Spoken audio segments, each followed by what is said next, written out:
Hello, my name is Hannah. I work for Optimise Potential, the sports psychology consultancy that partners with the Blues Performance Scheme.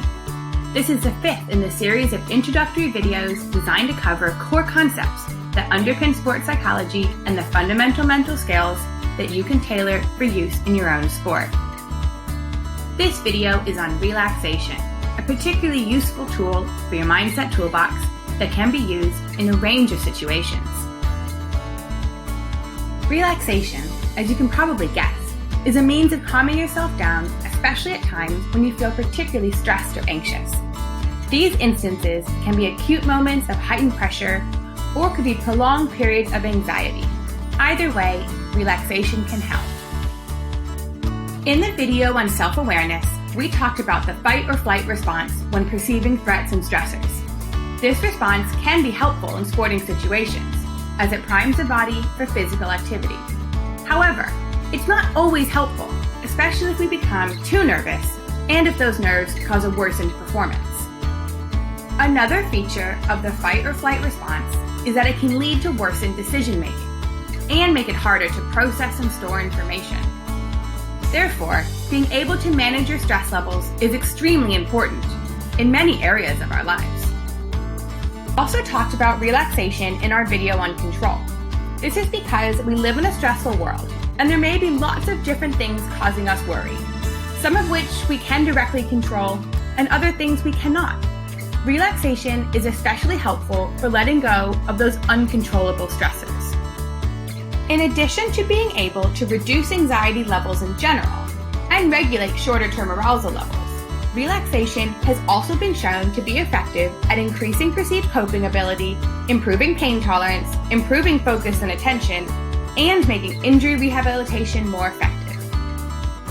There are a range of relaxation techniques. Some start by focusing on the body's physical reaction to stress as a way of calming the brain. We call these muscle-to-mind techniques, while others are mind-to-muscle techniques, starting by focusing on the anxious thoughts to reduce the physical signs of stress.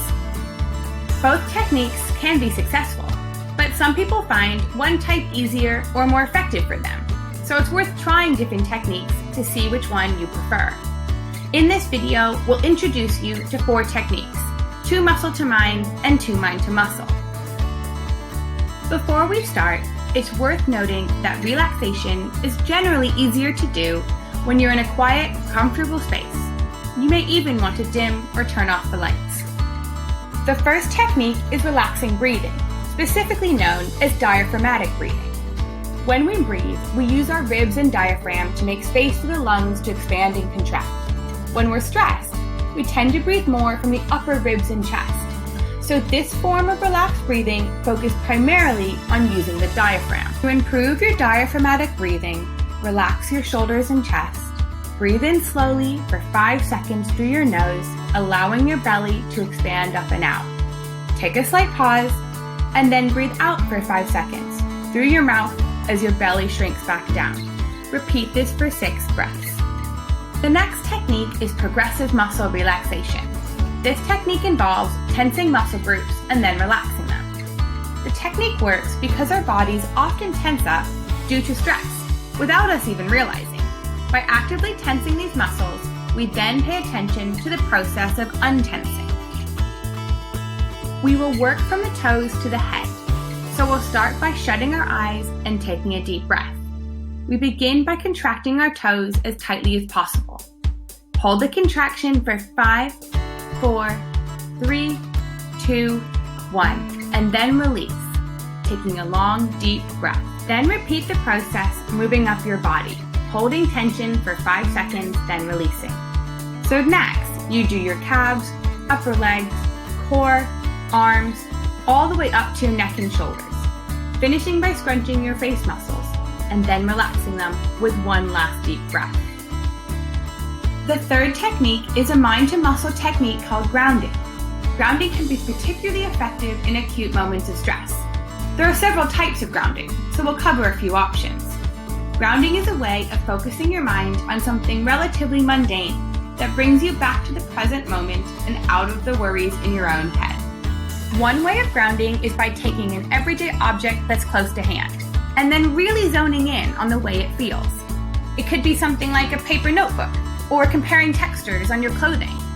This technique works best the more attention you can pay, so really let your fingers investigate. Another way of grounding yourself is to investigate your environment around you using all your senses. Look around and find all the objects of a certain color, like all the yellow things in the room. Or try and focus on all the sounds you can hear, like the tick of a faraway clock. A final relaxation example uses imagery. This technique involves imagining yourself in a happy place, perhaps by reliving a joyful or safe memory. Using imagery, you can recreate these positive thoughts and emotions. This technique can easily be incorporated into a daily routine, perhaps as a way of decompressing before bed.